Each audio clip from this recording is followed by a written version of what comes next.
In Clay County, there are new guidelines as to what can and cannot be recycled. News 4 Jax reporter Aaron Farrar is live this morning. That's right, Aaron. The county is no longer accepting some common materials. There are 4 major materials or categories of materials that people should be aware of now, because now they can't recycle those anymore in Clay County. The biggest one, or the most noticeable one that's going to be allowing people to talk a lot about that, is the fact that in Clay County, you won't be able to recycle anything glass like these bottles moving forward. Recycling in Clay County is still highly encouraged. Biggest change. But Melvin Towns, the director of environmental services, says some items can no longer go in these bins. That affects anything glass, household mixed paper like newspapers or magazines, cardboard that is not corrugated like cereal boxes, and brittled plastic containers like this.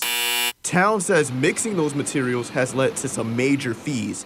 Processors went from paying the county $6 per ton to now charging the county $85 per ton for the same material. So we went from a revenue of small revenue, but a revenue of about $16,000 last year to a projected cost this coming year of $232,000. Towns says the county is now targeting materials that have more value and have a higher chance of being reused. Those are corrugated cardboard, which is 2 sheets of paper with a wavy line in the middle. Number 1, plastic bottles, like a water bottle or a soda bottle.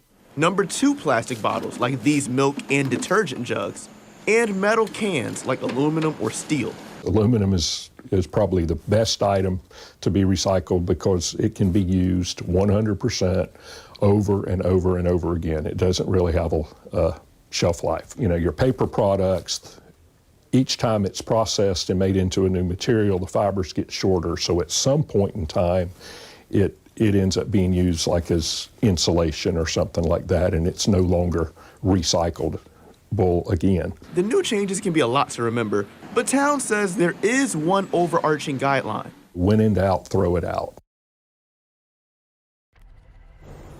And moving forward with all of this, of course, Towns says that he wants people in the county to know about these major changes to recycling. He says that he doesn't want everybody to adjust to this and take some time to adjust, but he does say that the thing is people have to make sure that they can't recycle things like this moving forward.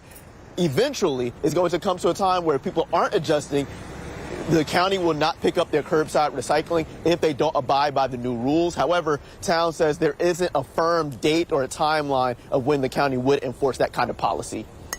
Reporting live, I'm Aaron Farrar, Channel 4, the local station.